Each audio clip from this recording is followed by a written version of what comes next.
All right, welcome back to the Copywriters Podcast with your host, the world's greatest copywriting coach, David Garfinkel. David, how are you doing today?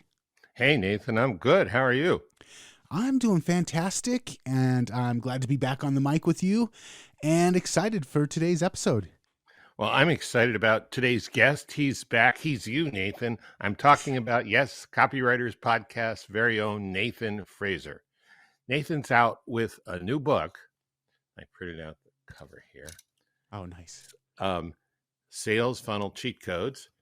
This is my favorite book of his so far because it's so right on target and full of useful strategies and tactics for putting together a sales funnel that works and fixing one that doesn't. The book is chock full of systems, funnel diagrams, and I don't know if you know this, but Nathan is quite an accomplished artist, and those are the most attractive flowcharts I've ever seen, his funnel diagrams. He has strategy. He has simple rules to save you from a lot of mistakes and help you make more money. We got a lot of great stuff to cover on today's show. But first, here's some great stuff you surely want to hear. Copy is powerful. You're responsible for how you use what you hear on this podcast. Most of the time, common sense is all you need. But if you make extreme claims or if you're writing copy for offers in highly regulated industries like health, finance, and business opportunity, you may want to get a legal review after you write and before you start using your copy. My larger clients do this all the time. So Nathan, welcome, and thanks for doing a little role reversal here and letting me interview you. Oh, thank you for bringing me on to talk about this book, and thank you for the kind words. I really appreciate it, and I'm feeling blessed and flattered to be here as the guest today. All right, well, let's get down to cases. What led you to writing this book in the first place? Two things. A lot of times when I write stuff, it's to collect and organize my own thoughts on it. I'm exploring things, or I'm getting good at things, and I'm like, okay, I need to systematize this so that I understand more deeply what it is that I'm doing here. So that was part of it. And then the other part of it was just watching what's going on with the economy right now, watching some businesses pull back from their advertising. And as advertising guys, we know when times are good, everybody wants to advertise. When times are bad, everybody needs to be advertising. If you stop advertising, you lose the attention. And if you stop advertising, mistake. Exactly. So I wanted to make sure with all of the changes in iOS and all the changes with tracking and all of the stuff going on in the economy right now, I wanted to make sure that business owners out there and copywriters as well, I want to make sure that copywriters are succeeding. So I wanted to put together the things that I've found that work and don't work when it comes to writing sales funnels and kind of put it all in one easy to consume bite-size chunk of information. Okay, well, since you want to talk about things that don't work, let's relive your most embarrassing moment. What was the worst performing funnel that you ever created? Okay, so guilty admission, I have a lot of flop funnels. And How you learn? Exactly. I don't know if I have like a specific worst one. I know that I've had client ordeals where I just walked away completely embarrassed and didn't even have the goal to try and fix what I had messed up, especially earlier on in my career. Recently, and we'll probably talk about some recent examples as well, but recently I launched a funnel that went to two different audiences. And with one audience, it just soared, and with another audience it just fell flat.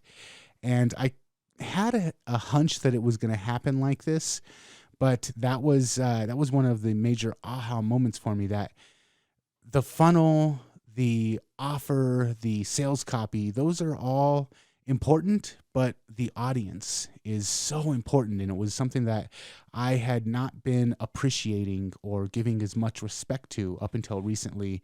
And so that was kind of like the reason why also that I wrote the book, was just I want copywriters and businesses and business owners to understand it's not just about the copy. We like to glamorize, oh, I'm a copywriter, I can do this great stuff with words and I can persuade and influence. But it's the copy is important, but the offer and the audience are so much more important, in my opinion. So being a good copywriter is amazing, but understanding how important the audience and the offer are is where the real power is at. Totally agree. All right. Well, since you've had your share of worst performing funnels, I'm sure you've had some best performing funnels. Want to talk about one of those? Yeah, and I'll kind of touch back on the question that you just asked as well. Uh, I guess it depends on what the goal of the funnel is. Sometimes I'm running funnels just for lead generation. So I'm just trying to build my email list or build my pixel data collection information. Sometimes I'm trying to just get people on a buyer's list. And sometimes I'm trying to actually make a sale. So it depends. It's hard to say what's your best performing funnel because funnels all have different goals for different audiences. One of the very first funnels that I ever wrote was for a company that I own part share in, and that's Podcast Blastoff. And we ran an ad that went to a how to build your own podcast studio on any budget. And we ran paid traffic to it for about 6 months. And then we just turned off the traffic, and it's still, to this day, it's bringing in 10, 20 leads a day, and a significant amount. I think three out of 10 leads converts on the immediate follow-up offer, which is a $9 course on how to start and launch your own podcast.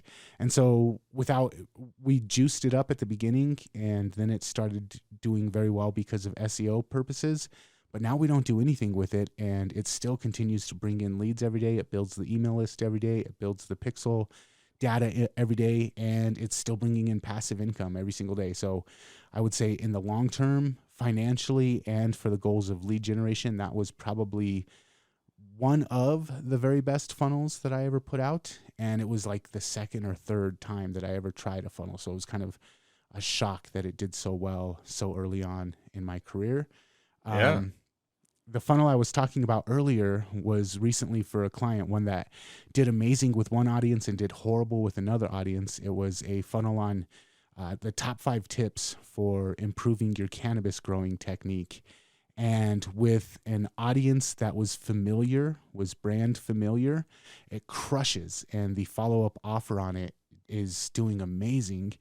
And paid traffic to the follow-up offer is also doing amazing. But to an audience that is not brand familiar, it's not doing very well at all. I think we saw a nine times return on ad spend to a brand familiar audience, and we saw like less than a 2% or less than a 2 times. It was like 1.3 times return, and that's not acceptable for me. And that was to the cold audience who had no idea who the brand was. And so that was one of those times where I was just like, wow, the audience matters. From a 1.3 return on ad spend to a 9 return on ad spend is this giant difference that was like a sledgehammer upside the forehead of, wow, why was I not respecting how important the audience was up until this point? Well, sure. Live and learn. And 1.3 is still better than 0 or a negative number or something. So, big assumption. I mean, 9 out of 10 people listening to this podcast know what a funnel is. But for that 10th person, could you just give a real basic definition, high level? Yeah. So for me, and there's different definitions, but for me, a sales funnel is just basically where after the initial thing that you want them to do, you give them the opportunity to continue doing that. So or continue doing something else. So you opt into my email list. I'm going to have a tripwire offer that costs $9 or $20 immediately after that to help recoup some of the ad cost. If you buy my tripwire offer, then there's going to be maybe a $97 offer or a $150 offer to help increase the cart value of each customer. And if you buy a $97 product, immediately after that, there's an upsell for the same thing that you just bought. So you bought one CBD oil. How would you like to buy 2 CBD oils? Or how would you like to buy a monthly continuity? We send a new CBD oil to your house every single month, so you never have to worry about ordering it every 30 days. It's just instead of one action and then it's done and we stop right there, we give you multiple choices or multiple options, multiple chances to continue the customer process with us before the initial checkout. So instead of waiting 2 weeks or 3 weeks to try and sell you something else, we're going to try and sell you something else immediately after you said yes. Okay, that sounds good. Um, you have an interesting statement in the book, which I've never heard before. Maybe I should have, but I really liked it. Advertising is the art of buying customers. What Mm. do you mean by that? So a lot of times people think of advertising as we're getting our name out there, or we're trying to build brand awareness, or we're trying to convince people to buy. I think of advertising as buying customers. So I'm not trying to get you to buy. I'm trying to buy you. I'm spending a certain amount of money to get you to turn around and spend a certain amount of money. And so when I think of advertising that way, it helps me keep my costs and everything else in perspective. So if I know I'm buying customers, that's literally what I'm doing. I'm spending $5 to earn a $7 customer, or I'm spending $5 to earn a $10 customer, or I'm spending $5 to earn a $40 customer. And so then I know how much can I spend to acquire each customer. And so it's kind of a weird and dehumanizing way to think of it, but it helps me keep in perspective what's the goal of this, what's acceptable, what's not acceptable. And it all comes back to the fact that I'm spending money to buy somebody who's going to spend money back with me. That's good, and it's very rational. Maybe more rational than most of the really abstract definitions I've heard. All right. So let's talk about advertising and where you put your ads. One of the things you said in the book, which I thought was fascinating, when you're out in the web, how-to articles by other people and product comparison articles are great places to run your ads. Why did you say that? So those on display network ad networks like Google or Rev Content or something like that, they will place your ads on other people's websites, blogs, news articles, stuff like that.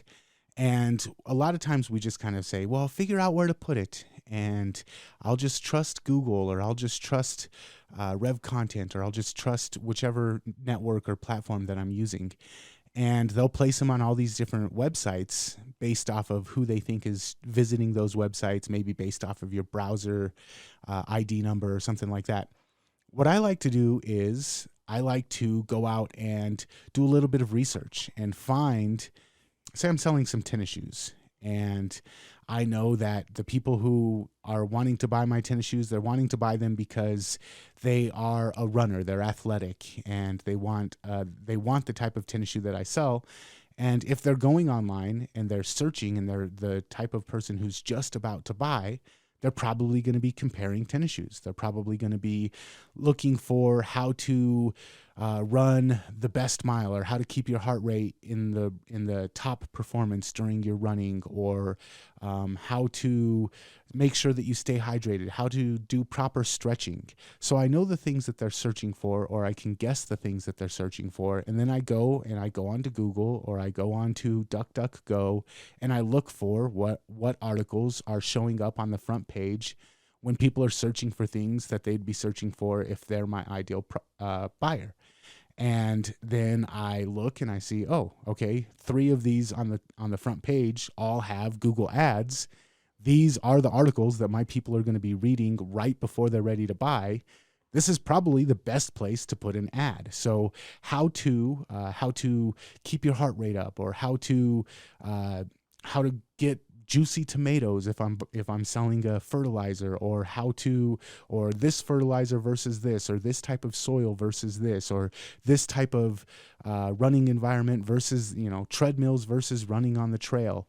These are the things that the people who are ready to buy are searching for. So I want to make sure that my ad shows up on those specific sites rather than just random sites that have nothing to do. A lot of times Google can say, well, this is a runner and they're looking for a juicing juicer versus juicer. And we know that this person is also a runner, but they're not in running mode when they're looking for juicer versus juicer, or when they're looking for whatever the latest political commentary was. But when their mind is in running mode, when they're comparing running shoe from Adidas versus running shoe from Nike, that's when they're thinking about running shoes. So those are the articles that I like to target. And fortunately, Rev Content, Google Analytics, or Google AdWords, all these programs, all these platforms give you the ability to go out and find specific articles that you want to place your ads on. And if they're relevant and they're the attractive articles and listicles and how-to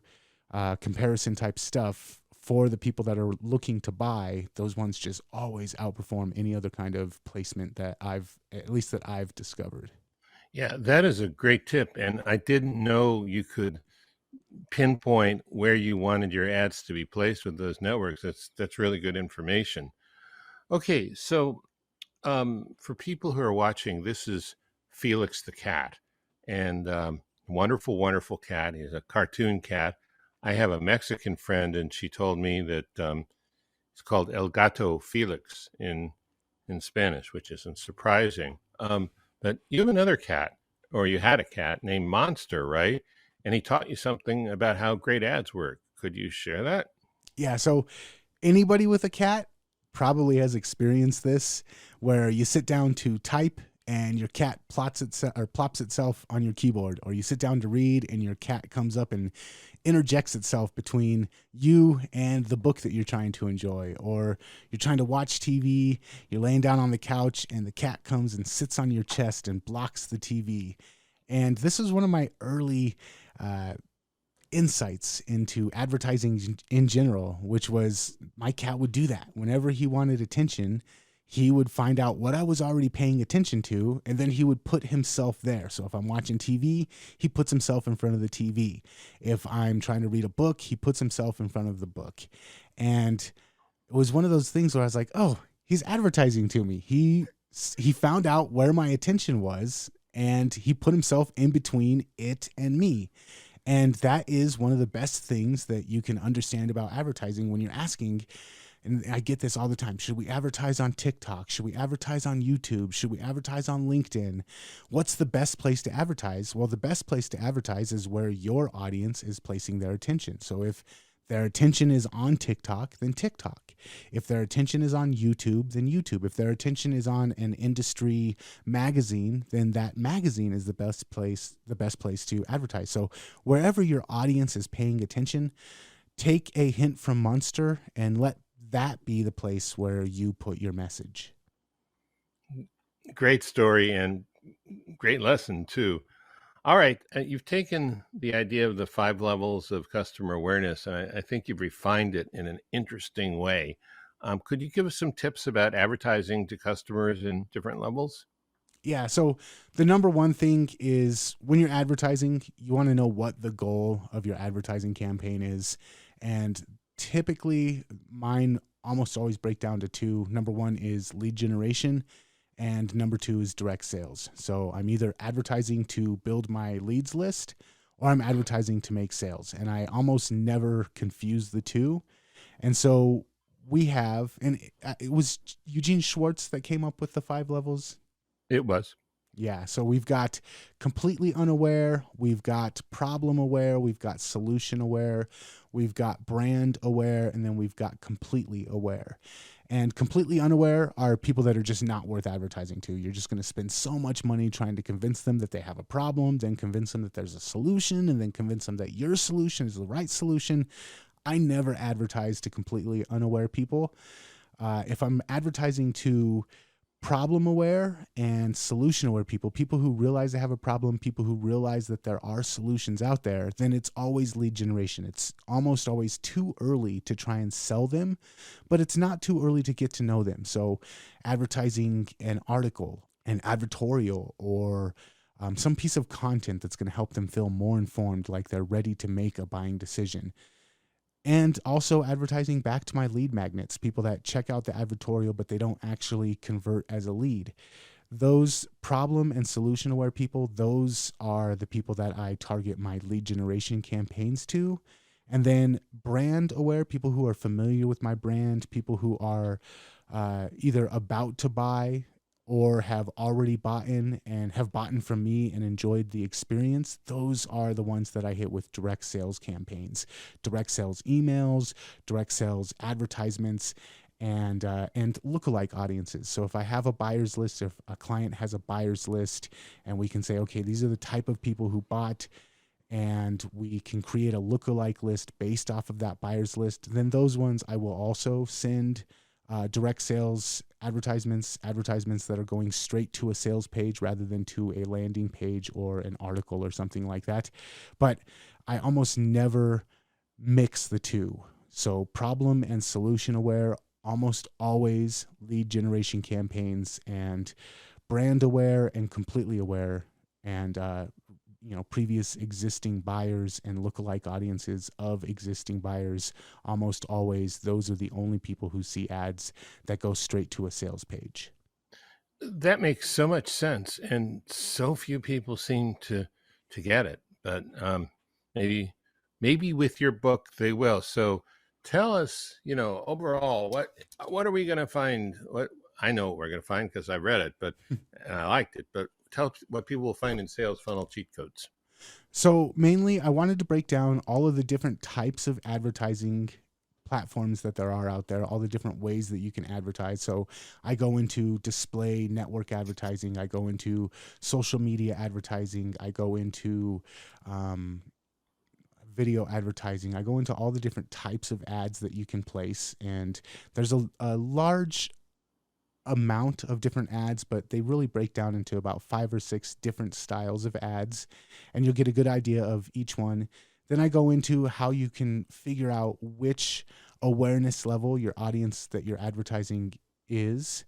And then we go into which type of ads with which type of goal should be served on which type of platforms to which type of audience. So I give you kind of all the building blocks, and then at the very end of the book, we go through some very simple funnels. I think there's 14 different funnels in there, and they're all simple 3-step funnels. So it's step 1, the ad, step 2, the landing page that they go to from the ad, and then step 3, what you should do immediately after they go from that landing page to the next page. And so all of them are very easy to implement. All of them are very easy to understand. And my hope is, and the feedback that I'm getting from people is that it just completely demystifies, first of all, advertising, and then second of all, where you should be sending people or what you should be doing with people after they click through on the advertisement. So I think it's less than 70 pages, but I try to make everything no fluff, just straight to the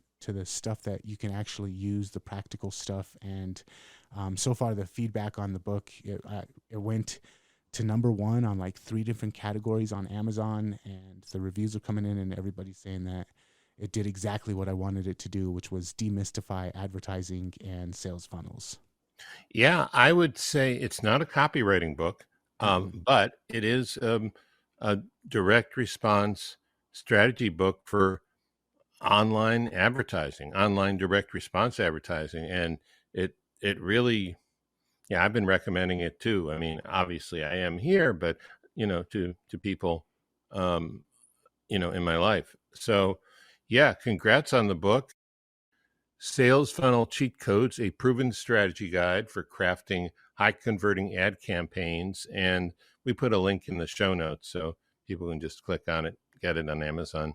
Is it available as a hard copy or just as a Kindle book? So I did a soft launch as the Kindle book so that I could get feedback from people before I actually go to print with it. And so I'm taking some of the feedback that I'm getting. I will retool a couple of things in the book. When I do, I will put it out as an official print version, and I'll update the Kindle version. So anybody who buys the Kindle version will automatically get the updated version without any extra charge. So, but yeah, I put it out as Kindle first just so that I could get the feedback and make it the best book possible for people. Yeah, and for the old school people who insist on having a printed hard copy, when do you think that will be available? It might be available by the time that this episode goes live. So we record these episodes about 4 weeks into the future, or in the past, going into the future. So Uh-huh. 4 weeks from now, when this actually is going live and people are listening, so right now, there's a very good possibility that it is available as a paperback book on Amazon as well. Excellent. All right. Well, thanks for getting in the hot seat, Nathan. Yeah, I appreciate you having me on, David. And again, thank you for the kind words. And also, I know we're friends and we're co-hosts and whatever on the show, but you have been an inspiration for me. And whenever I get some feedback from you, that makes me feel like, yes, I accomplished something. So I appreciate that as well. Very good. All right. Well, if you like this, please rate and subscribe. We're on YouTube, or you can go to copywriterspodcast.com. Nathan trained me to say that. And we will see you next week. All right. See you next time.